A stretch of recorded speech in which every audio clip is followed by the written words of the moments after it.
at recording in progress. I sent you all a meeting or an email earlier today, hoping to bump the internal analysis discussion to the front of the agenda because Susanna has time constraints.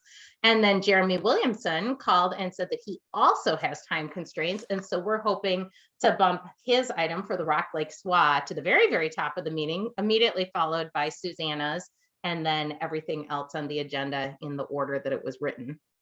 Is that okay with everyone? Okay, I'm seeing thumbs up. I'm not seeing unhappy faces. That's perfect.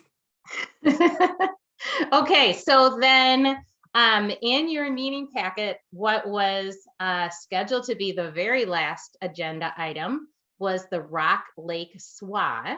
And that is a request for funding. I believe off the top of my head that it was about $12,000. And information was about it in the packet, but Jay and Jeremy can probably speak up with more information if there's questions from the group. I vote yes. The subcommittee recommends approval.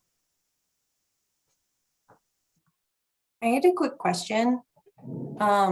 I just kind of out of curiosity on the project form, it said completed projects 274. So 274 projects in the Rock Lake subwatershed.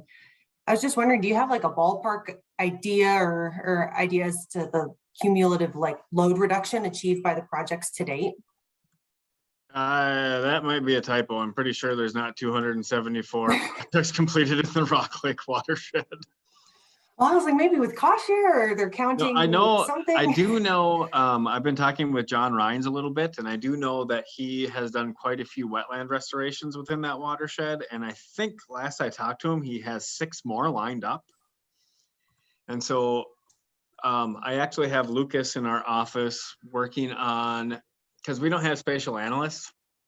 So we are feverishly trying to figure out how to hydrologically condition a digital elevation model and do burn lines for culverts in QGIS, because you can do all the spatial analyst tools in QGIS in theory. So he's working on that as we speak, literally. And so once we get that from John, we will, that's, you know, part of our whole SWA analyses and prioritizing and targeting is what sub-watersheds provide the biggest water load and the biggest nutrient load, and where should we best spend our funds, because it's pretty limited. I'm on the wetland subcommittee too. I feel just from a 30,000 foot view, looking at the private ditches in this watershed, it may be worth our time to convert some of our ag BMP money over into wetland restoration money, because you'll probably get more bang for your buck. You're still treating agricultural runoff, but with a different practice. But time will tell. We'll model that out. But yeah, I'll get John's reductions in there as well. And hopefully, working with the MPCA, I got an email this morning.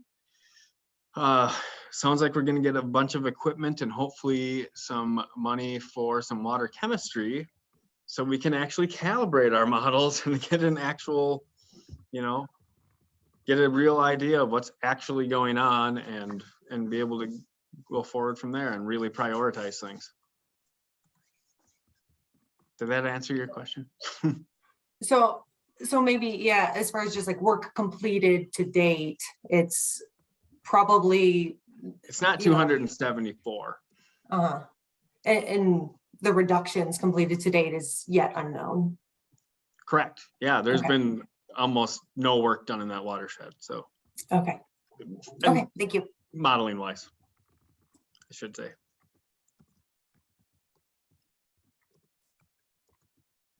So do you have any specific other questions about the proposal?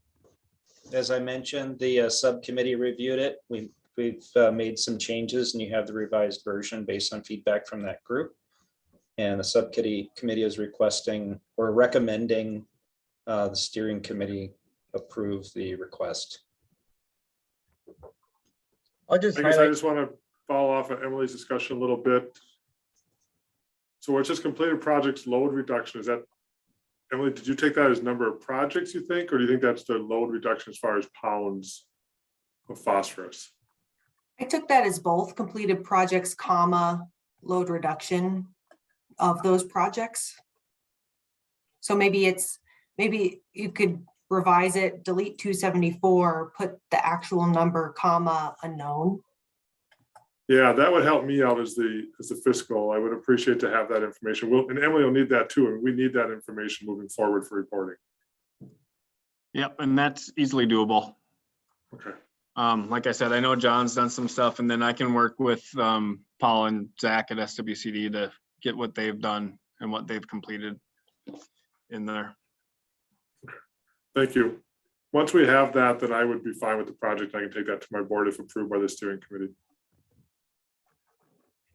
I was just going to point out that this has come before this committee before, and one of the key differences of what the proposal is today versus then was that there was some diagnostic monitoring, which, as Jeremy pointed out, we're seeking other sources to do that. And then with the guidance of the subcommittee, there's also more resources committed to BMP identification in this draft. So we appreciate that input from the committee.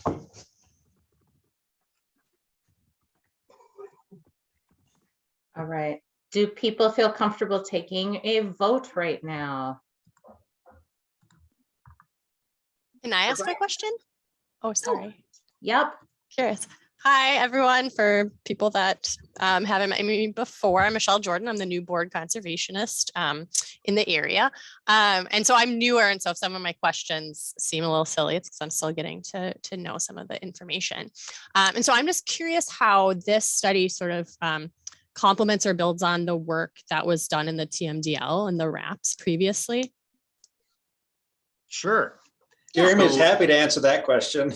Yes. If you go to MPCA's monitoring, surface water monitoring site and click on any monitoring point north of Chisago County's line, it will say visited 0 times outside of the one sampling point in the middle of the lake. And that data is 10 years old and it was only total phosphorus. So there's no flux, there's no flow, there's no nothing. So we are trying to identify flux and flow and the highest contributing subbasins to be able to prioritize BMPs because, you know, why throw a lot of money at a project if it's not in a high priority area when in theory, our funding is limited. Granted, we can hit the low hanging fruit, so to speak. I hate that phrase, but we can hit that stuff, but then we can really nail down and focus in on what's the best bang for our buck by dialing this in and prioritizing those subcatchments. Thank you, Jeremy. And the other big piece of any of the subwatershed analyses is that they also include, so that's the catchment and catchment prioritization phase of the SWA. The SWA also includes project identification and ranking of the BMPs and the cost benefit analysis of the BMPs. The TMDL is much broader scale. The SWA goes down to that much smaller scale, but then also is the practice identification and ranking with cost estimates. And so it gets everything down to the point where then we can start picking those projects for implementation. Thanks, Jay. Mhm. One more point of question here on the fiscal agent side. On page 1, it says total project cost $8,826.30. We flip over to page 2, it says requested grant funding $12,541.40. Is that a typo error on that 88 number? Yeah, it must be. I thought I changed that. There's like 4 or 5 different sheets. I must have missed one. Because I'm looking at the Excel spreadsheet that was provided, and it is the $12,541.40. So yeah, if you can Correct. make those couple corrections to that project request form, then we can bring that forward if approved by the steering committee. Sure. Which form is the page 1? Out of curiosity. I'm just looking at the packet that Angie sent out today. It's the project request form. Here, I I can show it because I've got it pulled up. It's the one that looks like this, the project request form, and I know exactly what Craig is talking about because I noticed that too on this page one of it, right down here. It says total project cost Yeah. 8,126. Yeah, and so So I Angie, I assume think I that maybe that's sent, the number that's wrong because the grant request was for 12,000 and that's what also showed up in the spreadsheet. yeah, you're correct. I think Angie, I maybe sent you an older version than what I sent Jay before, Okay. before our A8 subcommittee. Yep. So that can, I'll just email the correct form out. Okay. I must have selected the wrong one. I just noticed as well that the construction timeline went from January of 2021 to May of 2021. So just making sure that the dates are correct. Yeah, we're hoping we can get some of that done by May because that'll be field season. So if we can get some of this nailed down and spend a bunch of time on it here in the next few months, we can kind of get that figured out before we're all out busy doing things.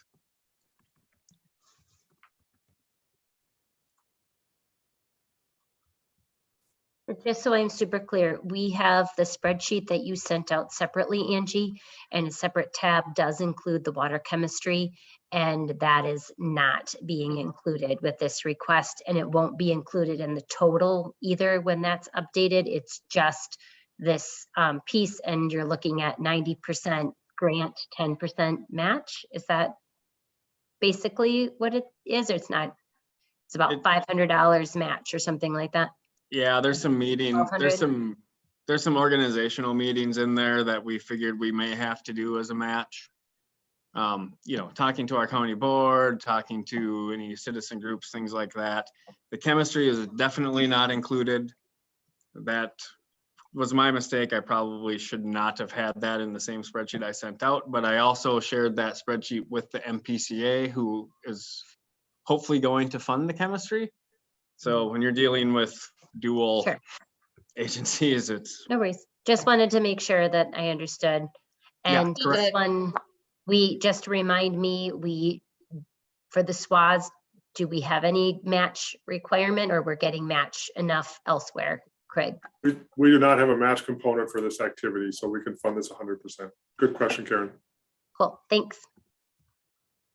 So we are just considering the request for $12,541 to be allocated toward the Rock Lake SWA. That is what the group would be voting on. I don't know And why. what do we still got signed have? out. What do we still have available in that category for funding? I'm sorry Oh. if somebody said that. Nobody said that, but I think I can figure it out real quick. We I have, have it here. Angie. oh, you have it, Craig. Okay, great. Unencumbered, we have 147,000. I'm sorry. Unencumbered project dollars.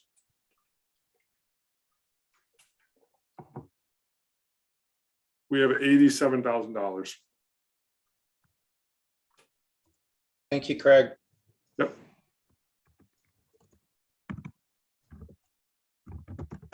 I'm ready to vote if I'm the first one on the list.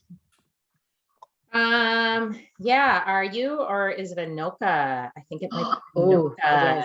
sorry, I forgot AIDS for a second there. Sorry about Yep, that. yep, I know, you're Mhm, used to getting to be first, but this time I think it's Jamie who gets to go first. We are ready, right? Yes, I'm calling it. Are you ready? Yes. Okay, then you get to go, Karen. Yes, Okay, Mike, I think you're on by phone. What do you say? Mike from Carmer. Aye. Aye, okay. Let's see, Susanna. Yes, aye. Okay. Do we also have Jerry on? Yes, and Jerry is a yes. Okay, Craig, Yes. Emily, Yes. okay, Derek, That's a yes from my Sandy County. awesome. Okay, is Tiffany on? No, But but are you on behalf Todd, of SWCD? yes, Todd? Yes. yes, okay, I am. awesome. Yes, Okay. sounds good. Matt Downing. Yup. All right, Pine County. Caleb, I assume you're a yes. Yes. Okay, and then Pine SWCD. Yes. Yes, Paul, yes.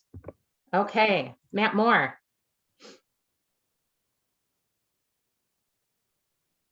Are you He still there, voted Matt yes Moore? before, I think. Oh, did he? You're right. He did vote yes. Okay.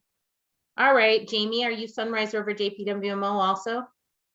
Yeah, for today, since Becky is not here, I will never vote twice to make a deciding vote, but it's Okay. clear already where this is going, so it's a yes. Okay. I don't see anybody from Valley Branch. Jay, Yes. how about is Jessica Cullen-Plarski on? Okay. So the yays have it. So All right. Angie, will you, Did I have to Angie, will vote you- yes? What? Yes, I put you down as a yes, Matt, because you'd already said yes. Okay. Angie, please send me the spreadsheet, and then Jeremy, if you'll send us a revised application. Yep, I'll do that. And then thank everybody very much. I'm gonna step out and go to my Snake River meeting before I have my next 3 o'clock Zoom meeting. Get back. Yeah, to the just want to snake. let you know, Jeremy and Caleb, you guys can start work on this now once the steering committee has approved it. I will draft a sub-agreement and get that to you in the next couple of days to take to our boards. My board will review and approve it on February 8th. Perfect. All right, I'll get that to you. Thank you. You bet. You. You bet. Okay, so then the next thing that we moved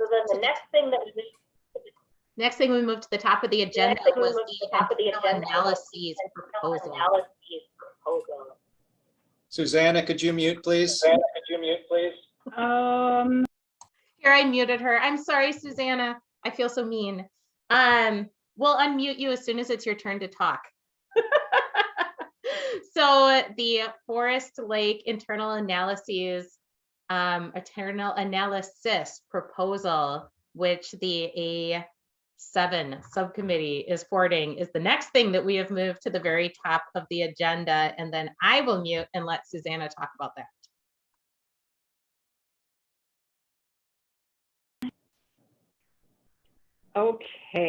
Okay, hopefully there's no feedback. If there is, I could just, put things into the chat, but I think it's pretty quick for us also with the subcommittee.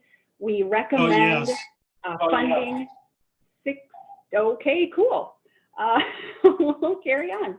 But just a quick overview, we do recommend funding the $16,500 in the request from Forest Lake for the internal loading analysis. The total cost of the study is $36,300. So there's $19,500 that Comfort Lake Forest Lake is matching for completing that study. There's $50,000 total. So with that, there's $33,500 available, and the subcommittee is still reviewing and making decisions on the other applications. We plan to meet it up again in February, and then bring any recommendations back to you all at the February steering committee. And so unless if Emily has anything maybe to add about the study. Oh, also with the scoring criteria that Angie had sent over. So what had happened in order to come up with some numbers for our scoring criteria, each subcommittee member scored the application, and then we came up with an average of the subcommittee member scores for each. So they scored really high. If you pull up that criteria on number 4 of we only scored, really 3 of the questions, 4, 5, and 6. So they had an average score of 4.2 for having the plans to finance the internal loading, planning to use, the levy funding and apply for grants for future treatment. They scored really high, an 8 out of 10 on addressing external loading. Phosphorus currently at 83%. Has been addressed, and then a score of 4 out of 5 for internal loading, being a critical part of meeting the water body goals. So we fully support moving forward on this. And I'll mute myself now. Okay, Jay, I see your hand up. Yes, I had my hand raised to ask that question about the external load percentages. We actually had a conversation about that earlier today at another meeting about what should be a minimum requirement for external load treatment prior to doing alum, and whether or not there were any hard and fast guidelines from the state. And it's my understanding that it is a 75% external load reduction is kind of the guidance for the state for recommending internal treatment. So because this one is at that 80% level, I just wanted to give a strong thumbs up for that one.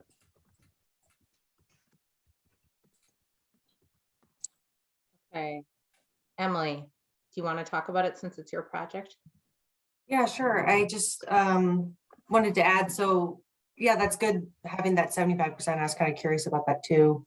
And I think even before we actually do the alum treatment, we'll be even closer to 100%. We've got a couple projects in progress now. And so, yeah, we'll be closer to 100% at that point. And I just wanted to just add, I mean, just budget wise, we had requested that 16,000, thinking that the subcommittee wanted to fund multiple studies. And so just kind of putting that number out there as kind of a sharing, you know, dividing it by 3. If we need to spend more of this budget before the end of the grant expiration, obviously we're happy to do that too. But if others do come forward, then yeah, that's great if more can be funded as well. But just wanted to provide that reasoning of why that request was what that number was. And that's all. Matt Moore? So I still vote yes. And if you guys are getting numbers, I'd be interested in that from PCA for internal loading, because we're having discussions about treatment, and DNR is saying that they're not sure if they're going to allow whole lake treatment, that you would do like a third and a third and a third, which makes no sense to me. But so I'd like to know who everybody's talking to, because they don't know what they're talking about. Jay, you were the one who brought it up. Who were you talking to that you got your 75% number from? I got that from, was it Tiffany at Asani and some of the alum treatment projects they're working on? She mentioned, yeah, Todd, she mentioned that the guidance from Bowser is 75%, but it's not a set rule. Todd, you want to, I could see the shadow of your hand. So if it's from Bowser, it's not a rule, Jay. It's not, I didn't say it was a hard and fast rule. I said it was guidance. Yeah, so Yeah. we did not talk Is it written down?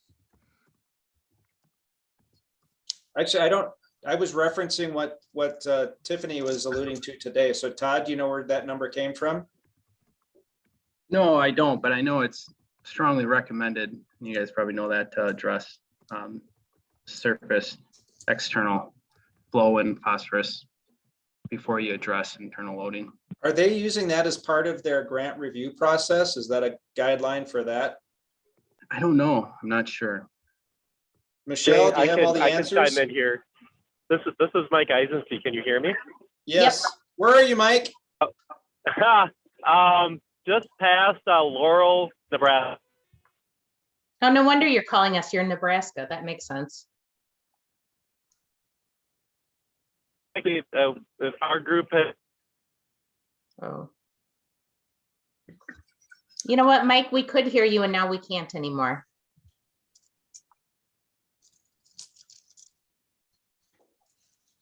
All right. Well, I can chime in. Yes.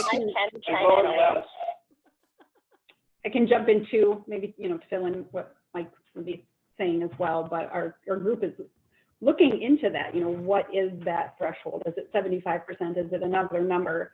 And so part of that, we're doing some research right now. We did reach out to Barb Bowser And so trying to just get a handle on what are the issues, looking at the other applications. So we just need a little more time with our subcommittee to figure that out. And we had hoped to do that first and then come back to all of you to ask more questions.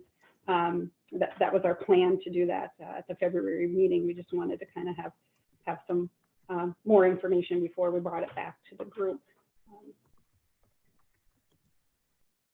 Michelle, did you want to say something?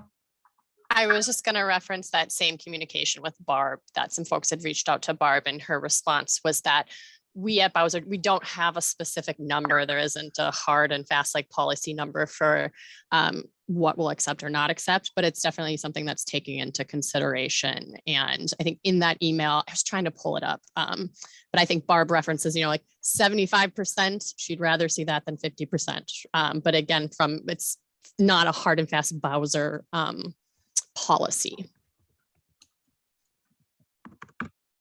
Matt Moore. Thanks, Angie. Susanna just pushed forward.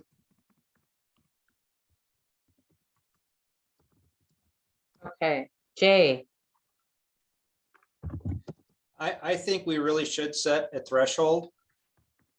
And I mean, the science shows that you really do need to reduce the watershed load before moving on to in-lake treatment. And I don't want us wasting money on in-lake treatment if it's only going to be a short-term benefit. So I think we really need to have a better understanding of and give clear guidance to this work group on those numbers because this is alum treatment can be very expensive, and it's an easy way to just throw money that's only going to have a benefit for one season if you still have the watershed loading.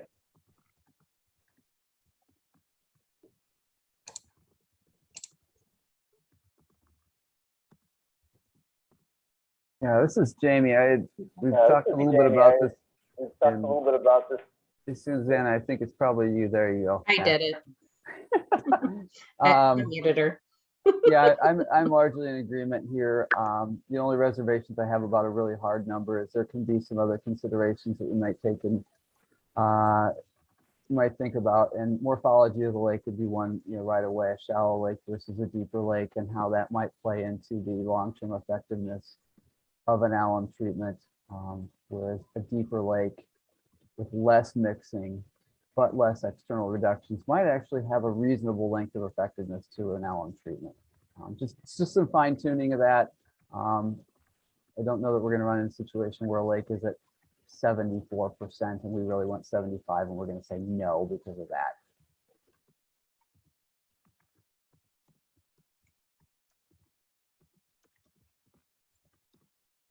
Matt has his hand up and he's been waving. Is it the same hand or is it a new hand, Matt? It's a new hand. Okay. And Jay and I are going to have a disagreement for the first time in our 25, 30-year career. Oh. I agree with Jamie that we're right on the edge between the Corn Belt and the Northern Forest, or whatever the hell they call it. And so there's all kinds of differences in the lakes. And so to put a hard number to it, yeah, we have to treat the watershed and the water will get better in the resource. But to put a number to it, I think is really hard to do. I'm going to disappoint you, Matt, and agree with you. My suggestion is that we provide a little bit more guidance, or at least have a little bit clearer guidance on that. And that I think, Jay, we need to demonstrate that everybody's doing what they can do to treat the watershed. It's like the PCA doing TMDLs on main stem rivers. Why? Treat the watershed and the main stem river will get better. We've had that conversation.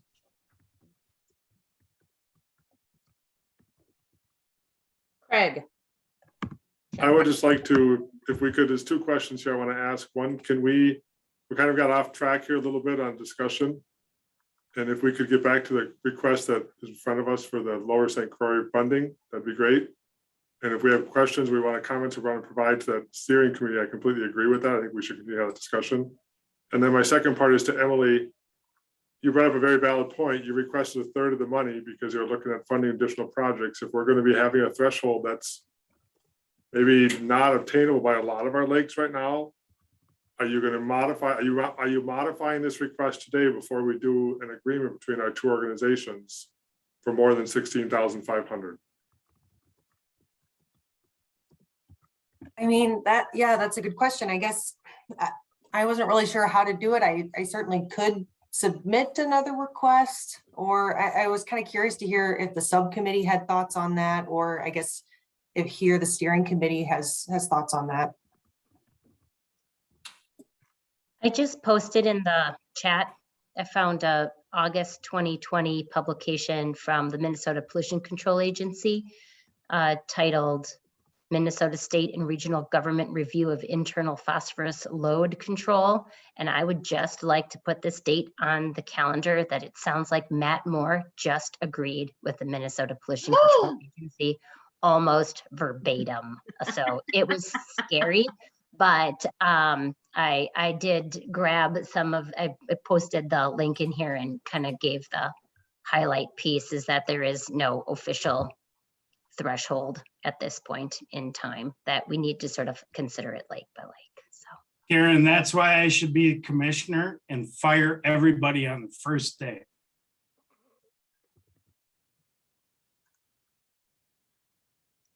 So commissioner of what? Of like the county, or just being clear? Grand Pumbaa of all things water. No, PCA commissioner, fire everybody on the first day and then resign. So question to the group, is the steering committee group comfortable with an increase in funding to Comfort Lake, Forest Lake, or do we want to leave it at the amount that's in this request that was brought forward? Kind of, I guess I'll say softly by the applicant. I vote yes. Do either of you, either Craig or Emily, have a suggestion for how much funding increase we would be asking at this moment for the group to consider? Jay has his hand up. Jay. And also, could I just add to that, what your deadlines would need to be able to make adjustments? Like if you know within 2 or 3 months, is that timing? Because we do have other applications on the table, and so maybe we don't make the decision about the additional funding today. We approve the request that's on the table, and then leave it open to add more, like Emily was suggesting, down the road. So Emily, what sort of deadlines do you have for being able to accept additional funding? So I think the way we'd want to do it is we would want that approved before we do the work, right? Craig, is that kind of? It'd be, I mean, for administratively, it'd be nice if we could have one contract amendment with the Comfort Lake Forest Lake, because we currently have a sub-agreement. And what we'll do is we'll have an amendment to that to add an addendum for this activity. So my goal would be that we could do it once. I don't have to have an amendment to the addendum. So I mean, I'm fine with, Comfort Lake obviously was fine with a 16,500 application.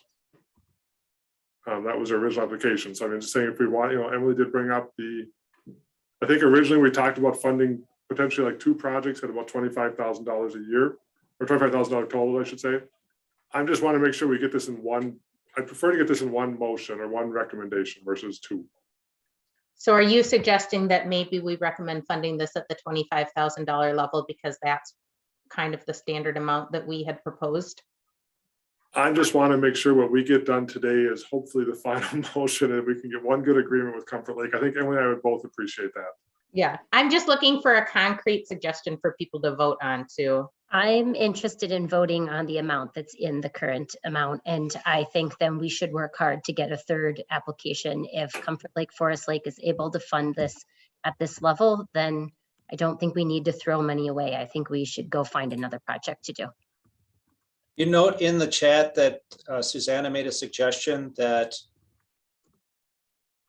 bring it back at the February steering committee meeting after they've had a chance to look at the other proposals. Is that what you're suggesting, Susanna?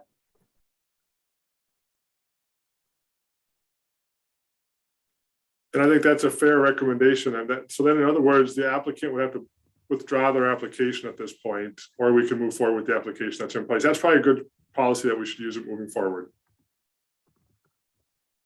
So Emily, what do you prefer? Yeah, I think that could work for us. And really, I wouldn't see it as throwing money away. Obviously, we can fund that match portion of it, but just, I know how it is to get to the end of your grant and you haven't spent your budget, and then you're trying to figure out how you can spend up your budget. And if nobody's coming forward with at least 50% of the external load achieved, we might want to do that. So I think I like Susanna's suggestion of going back to the subcommittee for review, and then we can bring it back to February. I saw Jamie and then Matt. Yeah, so I'm certainly supportive of the project, and I think if it were requested originally at a higher amount, I would have said yes to that. But I feel a little awkward about the position we're in now, because we're saying that there was local dollars, there is local dollars to fund a big part of this, but because we don't have other projects, we're instead going to add more Clean Water Fund money to that money that would have otherwise been local money. It seems like a supplant, kind of issue, and it makes me a little uncomfortable about going that way.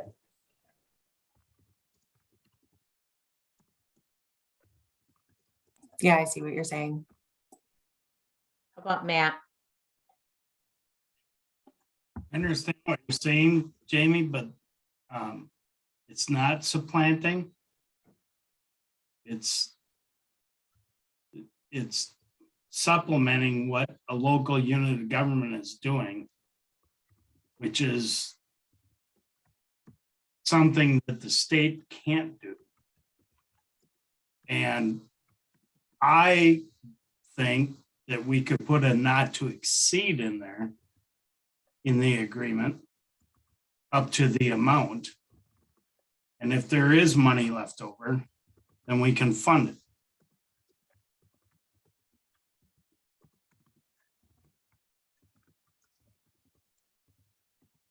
I guess in my opinion, Emily, it's up to you. Would you like to withdraw it or go forward with the 16.5? And then we'll just work on the agreement between us if we go forward with it, or if we withdraw, we'll wait till March. I mean, but this would be with the understanding that at the minimum, they would get this requested amount. And we're just determining if at the February meeting, it would end up being more than this. Yeah, and I don't want to make anyone uncomfortable or anything. If the steering committee just wants to approve the 16, that's also fine. So kind of want to just do whatever the group wants to do. The 16.5 today also is good. Emily, it's up to you. Well, let's act on just what was submitted in the proposal. The 16,500. Okay, so would you like the group to take a vote on whether or not to approve the request as it stands, which is $16,500 allocated to do the Forest Lake internal analysis? You still vote yes. Because if so, I can go ahead and roll through the roll call vote for that. Okay, one moment while I open the PDF. All right, Anoka, then that was Jamie. Yes. Okay, Karen. Yes. Oop. Okay, sorry, Mike Eisensee, are you still there? Doesn't sound like it. Okay, Susanna. Yes. Okay, Jerry, Yes. Craig. Yes, Okay, Emily, I presume you're a yes? Yeah, and did we already decide that we shouldn't the requesting organizations shouldn't abstain, but just to vote? you got the right to vote. Okay, yes. Yeah. Okay, then Derek, is Derek still here? I know he said he had to step out for a phone call. Okay, it appears that Derek has stepped away. Todd. Yes, sounds great. Okay, Matt Downing, I know you had stepped away, but I think you're back. I am back. I got sucked into a stupid permit enforcement call. So sounds like there was discussion and I don't feel comfortable voting now, so I'm gonna abstain. Okay. Matt, I voted for you. That actually makes me feel more confident, so. All right, then I will roll down to Caleb. Caleb for Pine County, are you still there? Uh-oh, we're losing folks left and I right. took a call, sorry, abstain. Okay, we might have to come back to some of you abstainers if we don't have enough people. Paul, is Paul still here? I'm still here. I vote yes. Okay. Matt Moore, you have already announced your yes, so I'm gonna go ahead and put you in. Let's see. Jamie, you said you're not gonna double vote. Well, I did before because it wasn't sort of a Okay. tiebreaker type situation, so it'd be a yes. Okay, Jay. Yes. All right, and then Stephanie, I see you're in for Washington County. I see your lips moving and it doesn't look like you're muted, but I can't hear you. I was sorry, I was double There we muted. go. Can you hear me now? Yep, I can hear you. Okay, sorry. I was muted on my phone. Yeah. Anyways, I'm sorry I'm late. It's nice to see many of you after not seeing you for a while. I'm pinch hitting with Maureen's departure. And I think I heard enough of the discussion that I'm comfortable voting yes. Okay. Were you Welcome on back, when we, Stephanie. were you on when we did the previous vote? Did I cut you out or you weren't on yet when we did the one for the Pine? I was not on for the previous vote, so I think I'll Okay. have to abstain Awesome. from that one for now. Okay, well, let's see. That gives us 1, 2, 3, 4, 5, 6, 7, 8, 9, 10, 11, 12 out of 1, 2, 3, 4. We're good out of 17. 12 out of 17. Is that enough? Sure. Are you sure? It's 70%. Yes. Yeah, okay, yep, you're right. It is. Sorry. Stephanie, we miss you. Will you come back?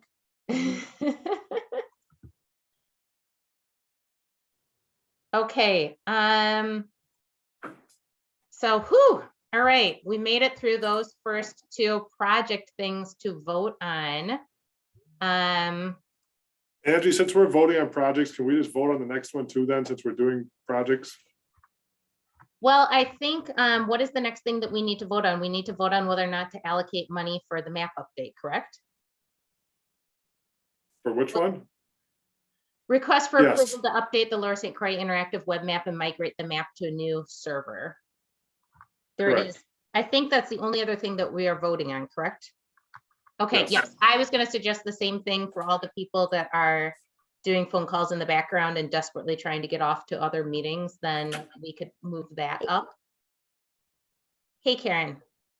One tiny little thing in our packet that we have, maybe we want to update this. It's on like the voting sheet, you know, that says, here's what the steering committee is voted on. It says on the bottom, need a majority vote to pass. So if it really is 70%, maybe we should update that, or right now it just says you need a majority. Oh, okay. You So know, maybe it's wrong. for the policy committee, the official thing that we need is a 2/3 vote to pass motions. And I think when we started meeting as a steering committee, we realized we didn't actually have a policy for the steering committee, but it seemed to make sense to at least do majority, but Whatever it is, it just says something different than what we just said, just so at some okay. point. Yeah, of so you that can would be a figure it good point of clarification. Do we want to be 2/3 like it is with the policy committee or a simple majority? We discussed that at the beginning and we said 2/3, but third 2/3. Okay, so we will update it on that project sheet then, because yeah, it feels good to be consistent between the two groups. All right, then let's see, Emily, I think would be talking about the map proposal.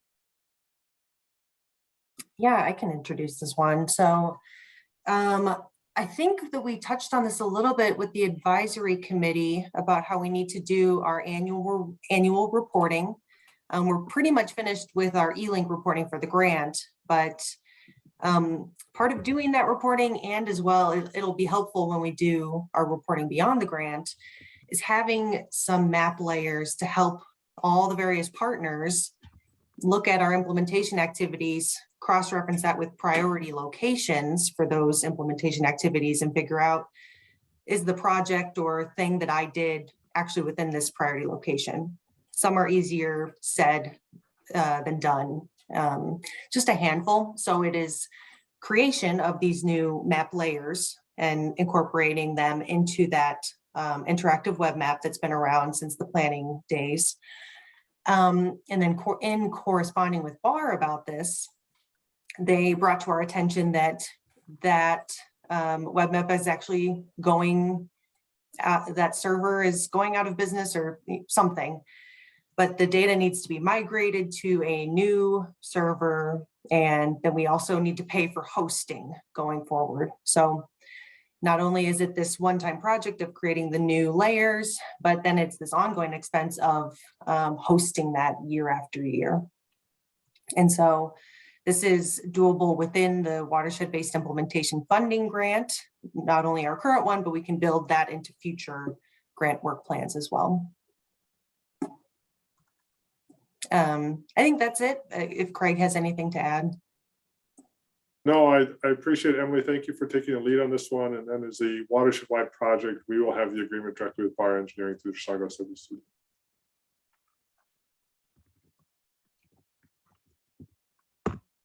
And we did get approval from Bowser. Emily and I met with Bowser staff to review this and have approval from them to utilize our funds. We currently have a balance of 17,000 in admin, and this will use up 5,600, and our balance will be 11,400 of unencumbered funds.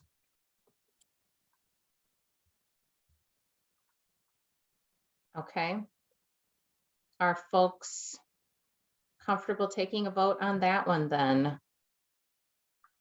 Let me open a spreadsheet for me to take the roll call vote tally on then. Matt Downing's got his hand raised. Oh, do ya, Matt Downing? Okay. I do. Matt Moore has a thumbs up. Matt Downing has a hand raised. Okay, gotcha. Matt, vote yes. I mean, yeah, I don't know. I could just do that. I guess I was just curious if there was more detail on what they're charging for and what, like, more technical detail. Like, are they locally hosting? Is it a cloud-based hosting? No idea. We're just going to give them money because they use technical words and nobody likes computers or web stuff. Yeah, I'm pulling it up. I'm looking for it in the packet right now, the request. I mean, I guess I'm only asking because we're about to spend $30,000 on a server here. And well, theoretically, if we're going to spend $30,000 on a server and it can host this, that would more justify why we're spending $30,000 on a server, but. So their proposal starts on page 7 of the steering committee packet that went out. Okay. Just trying to look at it. Let me see here. Yep. Page 7. I mean, I would imagine it's hosted through the cloud. I mean, it's probably not worth spending the time. I guess because I know stuff about this kind of stuff, I figured I'd ask, but.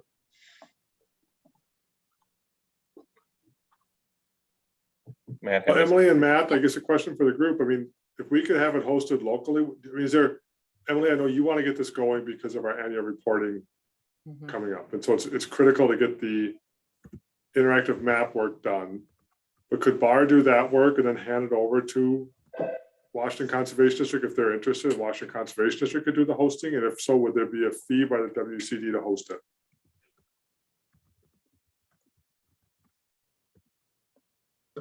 Sorry, my phone's ringing again. I guess I would just say it might be worth revisiting in the future. Like it might be worth doing this now, but as long as they're not locking it in, I guess it might be worth asking some of those questions.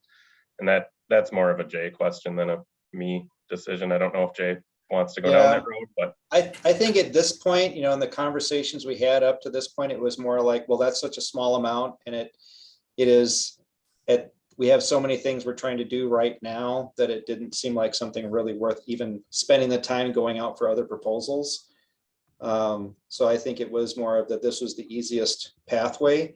But if we do want to find out more detail about what they're actually charging us for and how they're storing it, et cetera, then, I'm more than happy to continue that conversation. But I can't imagine it being much less expensive for us to host it than what BAR is proposing. And what's being proposed right now, it's hosting through December of next year. So even if we wanted to just see it through to the end of next year and then make a change after that, that might be an easy point too. yeah, I guess I'd recommend just maybe revisiting it. I guess I don't fully agree with that statement, Jay. If part of what you're paying for is the storage space, which a lot of times that's what you're partially paying for. If we're going to have the space either way and the hardware either way, it's, not an additional cost, but I guess I just recommend it's worth thinking about since we have some capacity at some of the organizations. Theoretically, it might be worth thinking about long-term. Well, But definitely, Matt, you're the expert on this. So if you want to maybe oh, reach good. out This to is exactly what I want to be the expert on. Thank you. Yeah. So, I'm open to, if you guys want to have Matt reach out to BAR to ask some of those technical questions to find out more specifics, and then give an estimate on what it would take another local host to potentially provide that service. We could go that path as well. If that was the case, Jay, could the group do a vote on spending up to $5,600 with the possibility that it might be less if we end up only having BAR update the map and then eventually have it hosted at WCD instead? Craig, does that work for you? Yeah, I'm perfectly fine with that. I mean, we could do an agreement with BAR. Well, Emily, I guess I'm going to turn it over to you. You've been the one dealing with BAR. How do you think BAR would react to that? I think they would do it. I definitely, something I wanted to do eventually is get them to turn over the keys to someone, probably WCD, to make edits into the future. I mean, if you want to, as part of that process, then take over the hosting. I don't know. I get the sense BAR will kind of do whatever. And I was planning to get them in touch with Craig for the contracting right after this. So I can get them in touch with Matt Downing and or Jay or whoever else too. I didn't get the impression that BAR was super excited about doing this project. I think their initial outreach to us was more like, hey, we have this map, it's about to, become outdated. You can take it and then we'll be done with it. And then we kind of came back to them and said, oh, actually, could you keep it? At this point, my impression is that they're willing to do it as a courtesy. Yeah. I don't think that they are super enamored with continuing to do it. Matt Moore. I was just gonna say that I think you'll find that the hosting and the maintenance and all that kind of stuff is more work and more costly at a local basis. But if you have time to do that. I mean, we host ours through one of our consultants, and it just, you just write the check, basically. So I just think you're gonna find it's more work than what it's worth.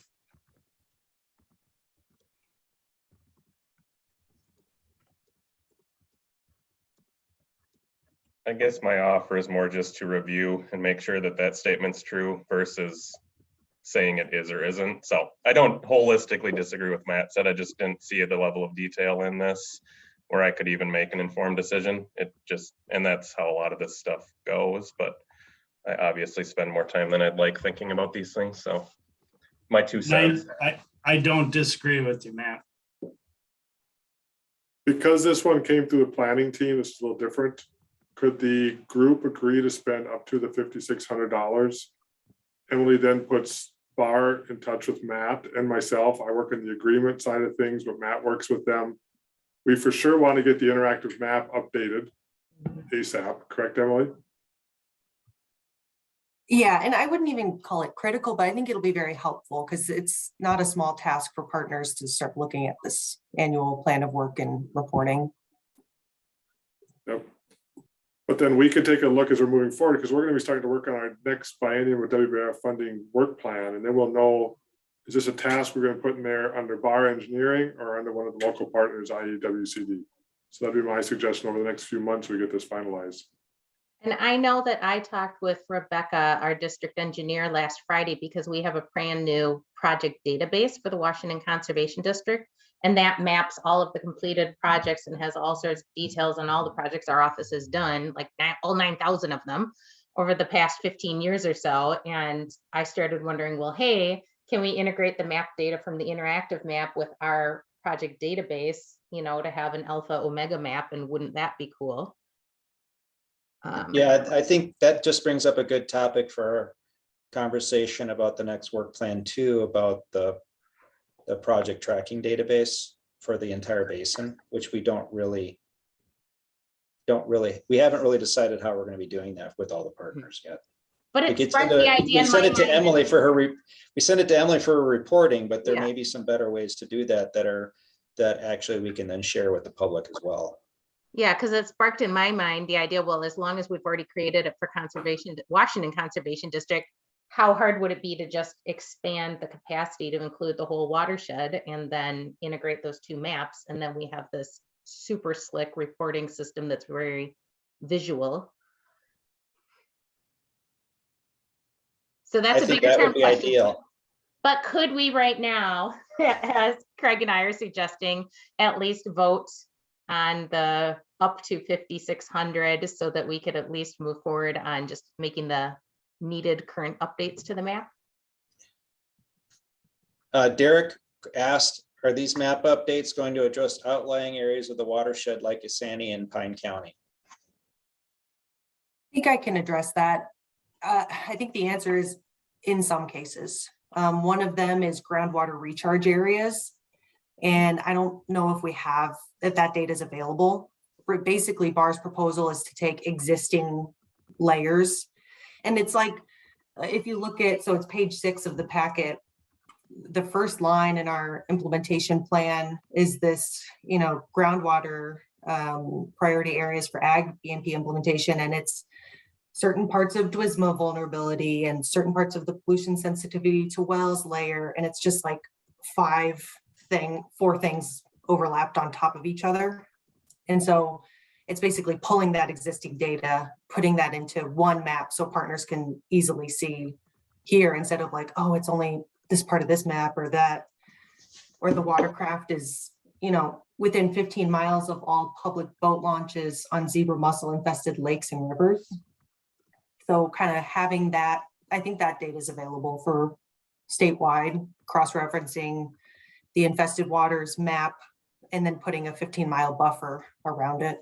So I think yes and no. I don't think groundwater recharge is widely available though. Emily, can I comment? It's Derek here. So from my understanding, part B of the geological atlas is still underway and hasn't been completed yet for our county. and potentially Pine County as well. I don't know, maybe Caleb can pipe in.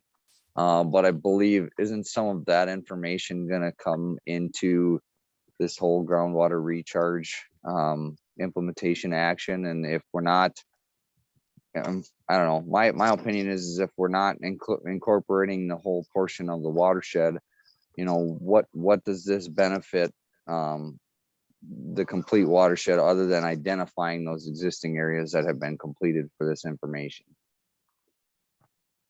Jay or Craig, do you have any insight on that?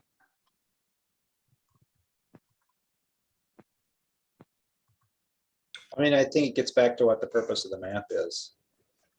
And it's more of a communication tool. And so we'll get the data sets into the map as soon as we can. I mean, it's the same thing with soils data and other things like that. So I think it's important for us to have as many of the updated data sets in there as we can. At this point, this is not a big expense, and that we can, if we're going to need to generate some additional data or assign additional funding to it, that's a conversation for the next work plan.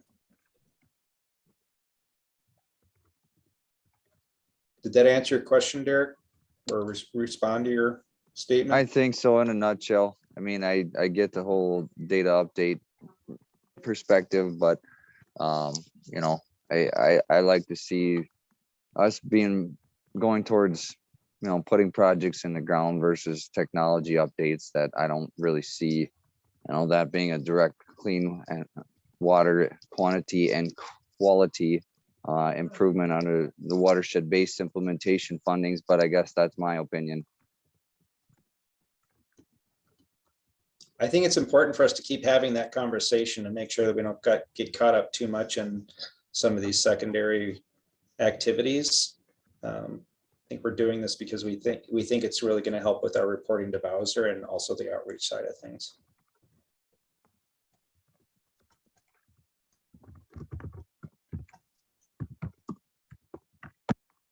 Okay, do people want to take a vote? Sorry to keep asking. I'm ready. Okay. For reverse alphabetical. Reverse alphabetical. No, that's not. No, sorry. Jamie just gets to go first always. Yes. Okay. Karen. Yes. Okay. We already established Mike Eisenstee's not here anymore. So Susanna, is she still here?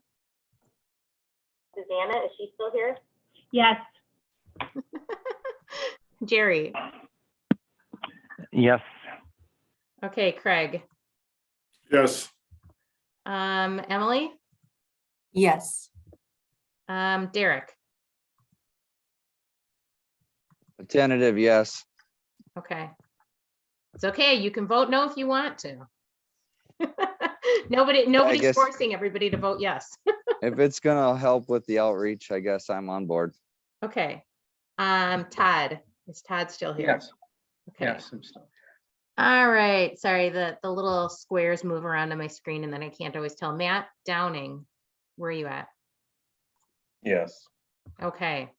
Let's see then. Caleb. Caleb had to leave. Okay, so Caleb is gone now. But Paul, is Paul still here? Yes. Okay, then Matt Moore still here? Yes. Okay, how about Jamie again? Double Yes. Jamie. So much Jamie. Valley Branch continues to not be here. Stephanie. Oh, I skipped Jay. Jay. Yes. Not as Okay, Stephanie. enthusiastically as I sounded, but yes, nonetheless.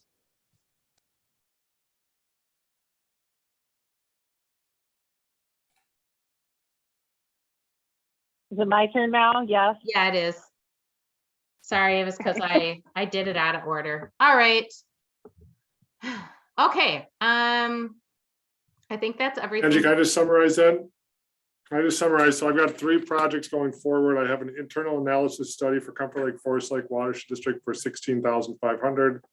I've got a targeting analysis work for Pine County for $12,541.40. And I have some admin work for Bar at 5,600. Yeah. And you'll send me the voting sheets and the I applications, will. except for the one Jeremy will amend for Pine County. Yep. Okay, I'll take those to my board on February 8th. Okay, so then, let's see it. Going backwards and forwards, to what we originally thought we would talk about first, which is we had this nice 2022 annual plan of work that we convened the advisory committee to vote and approve in December. And then Jamie brought it to our attention that according to our bylaws, our annual plan is supposed to identify the fiscal agent, a responsible party, and funding source for our activities. And the plan that we all voted to approve did not. So Emily went and updated that with her best guess at who the fiscal agent, responsible party, and funding sources might be for all the activities. Keeping in mind that this annual plan includes everything we are doing toward the goals of the comprehensive watershed management plan and not just the WBIF funded activities. And so I think where we are at right now is that Emily is looking for all of the local partners to review that and suggest changes or modifications where needed. Am I correct? Okay. Yes, that's my So- understanding. Yeah, so then the additional step in there is that we need to report out on projects that were completed in 2021 through any kind of funding source, whether it was local, federal, state, or the WBIF grant that go towards the goals of the Lower St. Croix plan. Emily, did you want to talk at all about what the strategy is for gathering that information from all the local partners? So,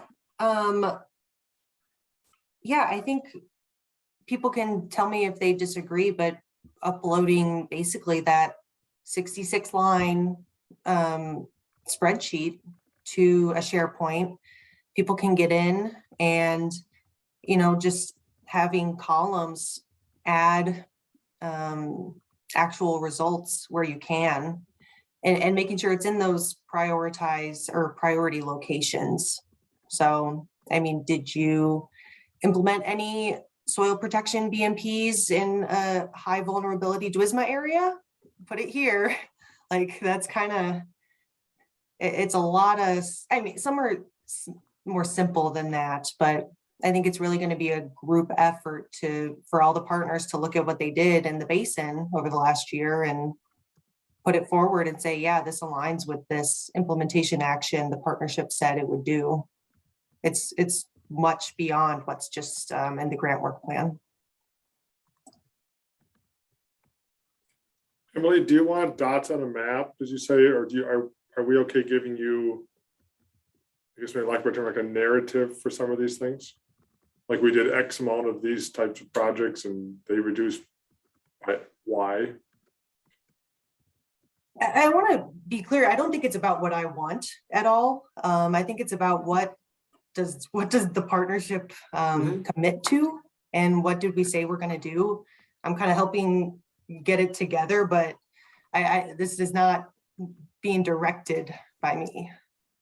Oh no, I understand that. I didn't mean that. I just, at the end of the day, I want to make sure we're reporting back collectively as a group. What how do you envision the reporting coming back in? Yeah, we really do look to you for guidance, Emily, on, making sure that we're efficiently getting information for you for doing the Bowser reporting. So it is what you want because you're helping tell us what we want. Oh, for sure. I mean, Yeah. definitely the Bowser reporting needs a mapping element. That's why I requested latitude and longitude or something. That's why these project request forms are so long, is because you got to go in eLink and map the thing. So, and Craig knows that I was asking him some questions on that. That's the Bowser reporting. This annual reporting, I don't think it has as many requirements. I mean, Bowser, you need your activity indicators, you need the mapping, this and that. What the partnership is reporting is really kind of up to the partnership. So Yeah. I think a mapping feature would be nice, but I don't know if there's a requirement anywhere saying we need dots on a map. It's, we just need to report to the policy committee and the stakeholders. Yeah, I see what you're saying. So in the short term, what is practical and doable might just be, you know, here is everything we did for the WBIF grant, and also kind of a bullet point list of other things that happened that were locally funded or federally funded. But a long-term goal might be to create something that's more like a project map database interface that's, you know, visually showing where all the project, you know, I'm thinking especially at the end of 10 years, like it's pretty easy right now when it's only been 1 year, but at the end of 10 years to be able to have something that shows, you know, lighting up dots all over the map for everything that was accomplished during the 10-year duration of the partnership would be amazing. But For me, we this do goes kind of back- have that. We do have that through E-Link for anything that's state funded. I mean, that's already there. That's what I want to get this information Yeah. that we need, but I also don't want to duplicate everything. Because I mean, we do have for the state side of things, that's reported in E-Link for the grant wise. For me, this gets back to that whole issue of we have very little guidance from the state on how to track, you know, large scale projects like TMDL implementation. You know, we still don't have a MPC or Bowser database that we can just put our information into. So we're having to figure it out on our own. For our reporting purposes, you know, I think it would be great if we had some consistency in what we're sending. And so all the partners agreed to a common format, either a spreadsheet or an ARC layer or whatever. But I agree. I don't think, you know, we don't want to have to add a burden to everybody that's on top of other reporting that they're already doing. But how do we generate the database to tell us where we are relative to TMDL load reductions?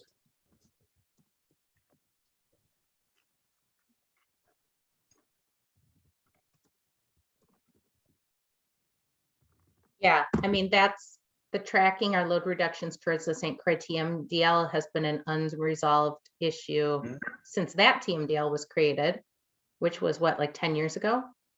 And the only way that we were or have been tracking that is that there used to be a staff person in Wisconsin that everybody emailed their things to. And I don't even know how it's being tracked at all anymore. So. Okay, is this a topic for further conversation at the planning team in 2 weeks?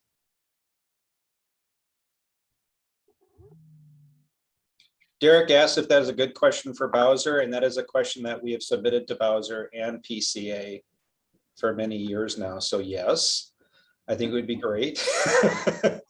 It would be great if the state actually provided the actual structure for it and the database to do it. But that's why because we didn't have any guidelines on what to do from the state, that's why we developed our WCD database. And that's what we had years ago, had all the partners come together and we did our map feeder. And then now we've upgraded it to an ARC-based system. And we could have a conversation about where we want to go, but I think we're pretty much on our own. I think we need to decide what we want to do, like Emily is suggesting, is that we can piecemeal it or we can try to do it more collectively.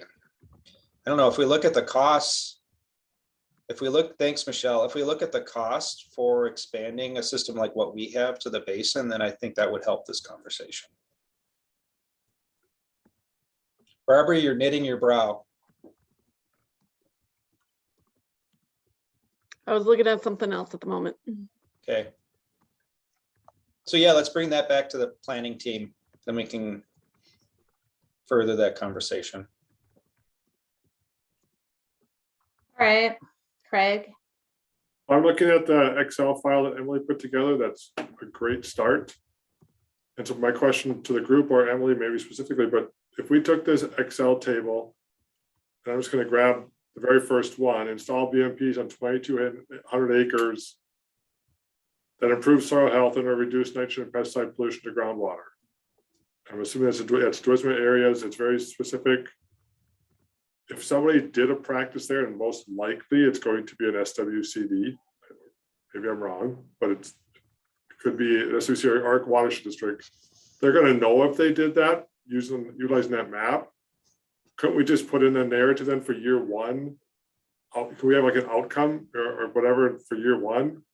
And let's say we did 200 acres of native prairie in a Duisman area, I could just report that, or I mean, would that be something, a narrative to that extent?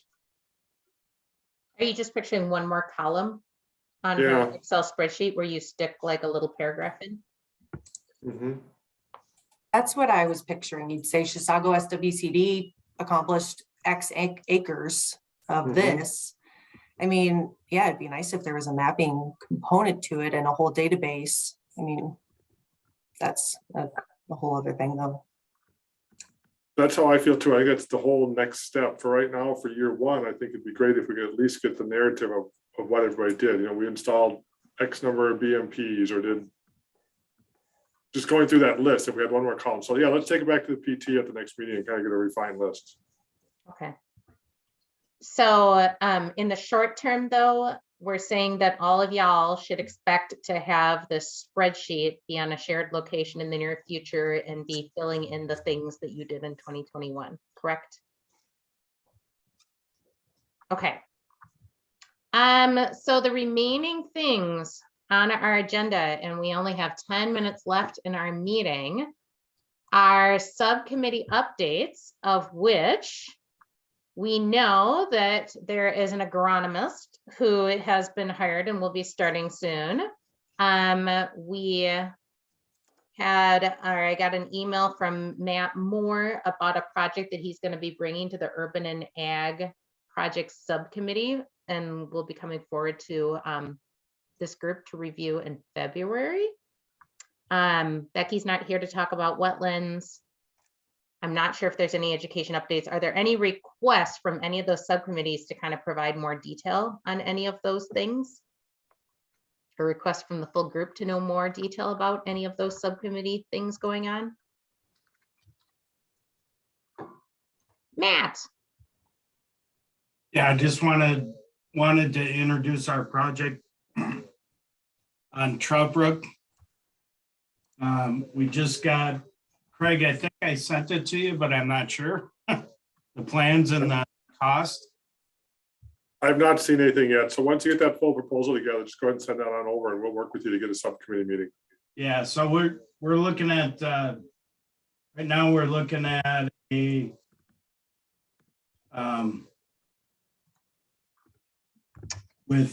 with contingencies, you know, and we're only at 30% plans, but contingencies, we're looking at a $1.2 million project. And the watershed district is covering the crossing, which is the culvert crossing. And the rest of it is stream restoration. And a lot of the work is in the state park. And so we're looking at an ask of about 350,000 for Lower St. Croix.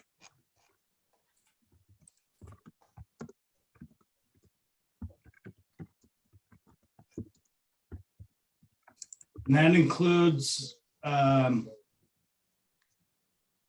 construction engineering costs, which we need to talk about as a group. And we need to talk about the 25 versus 10% match. But we'll be exceeding that match anyway. So we're bringing that one forward.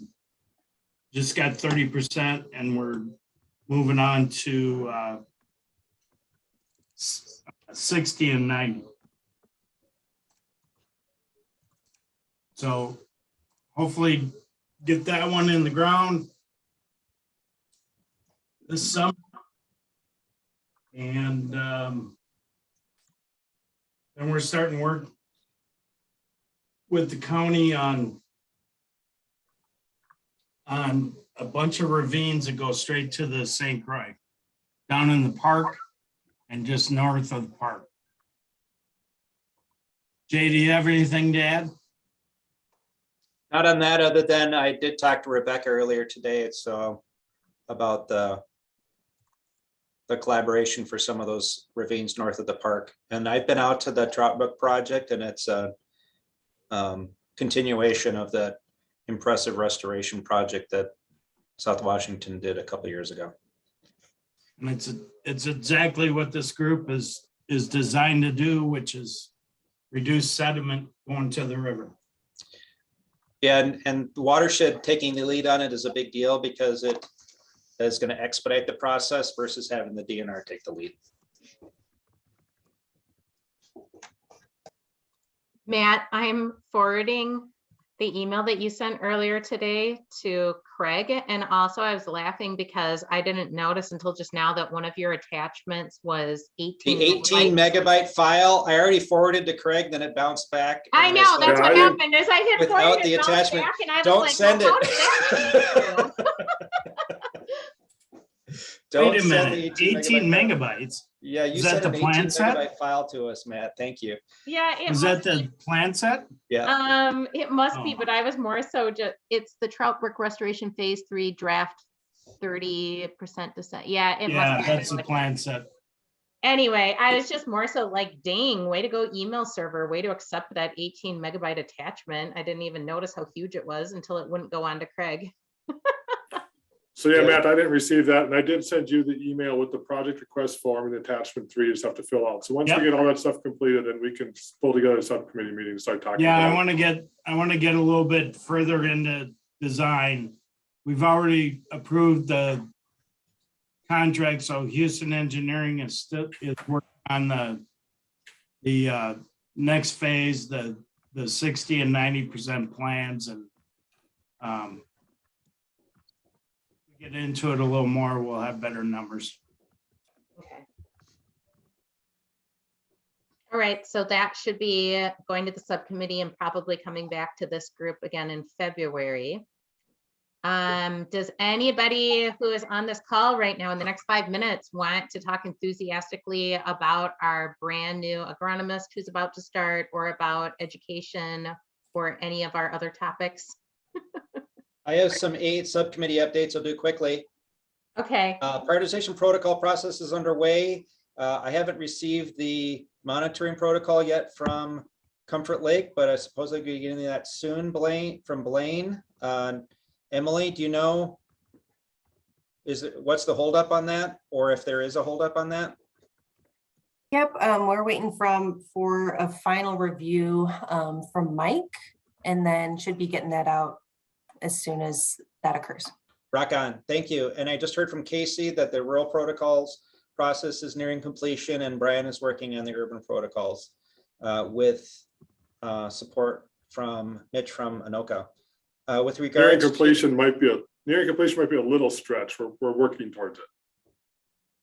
It's all relative, right? I have an update about the subcatchment delineation and prioritization work that EOR is working on. Let's see, got an email from Casey about that, and that Casey met with Mike Talbot and Sarah Grandstrand from EOR today to talk about what the next steps are for the subcatchment delineation and prioritization.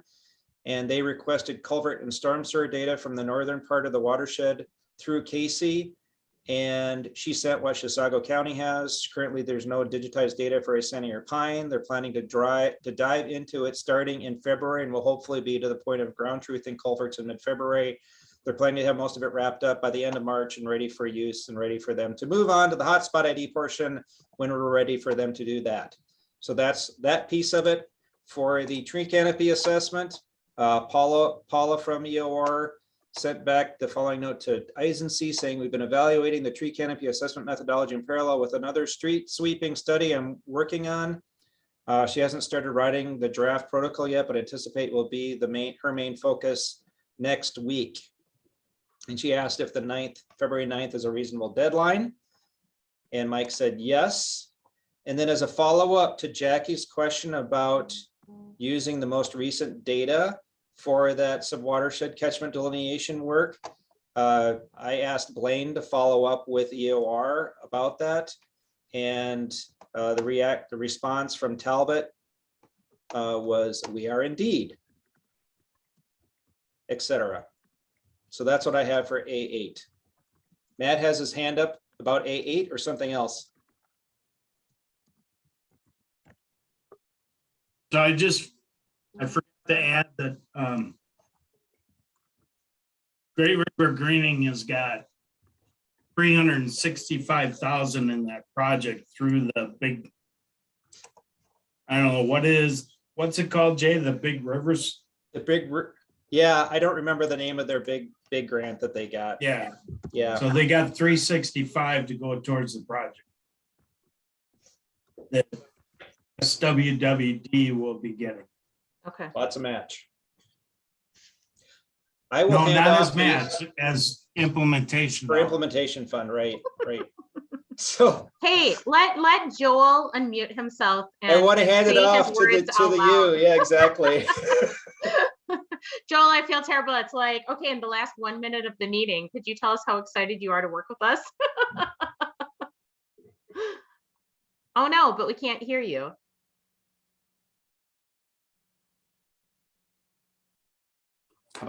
Yeah. Not okay, always yeah. this ornery, just ask Angie, she'll tell you. What was that? I said, I'm not always this ornery, just Oh. ask Angie and she'll tell you. Matt's just on a roll today. He's usually super gentle and quiet. Yeah. This isn't my first meeting with this group. I know how it goes. We are very excited to have Jennifer Hahn joining us as the extension educator and agronomist working with this group. She is going to be starting on February 28th, and she's already starting to reach out and get things running for her, which is very exciting. So we will keep everybody posted, of course, as that moves along and as she gets settled. And then I imagine that she's going to end up meeting many of you as part of this process. The other thing I'll just quickly share is that prior to becoming the board conservationist that's working with this group, Michelle was at the Water Resources Center. We're very sad that she's not working with us, but now she's working with us in a different way. So we're excited about that, and you're getting a great person to work with y'all. Only 1 minute over, Angie. I know. Is there anything else people want to talk about while we're all together in this virtual room?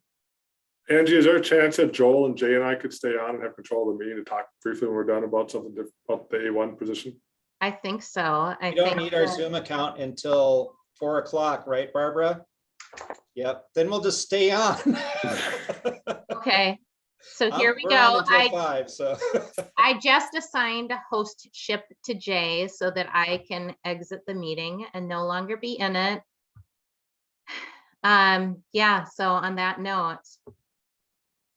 Thanks, everyone. Thanks, everyone. Hey, Joel, I want you to stick on for just a minute. Okay. Thank you.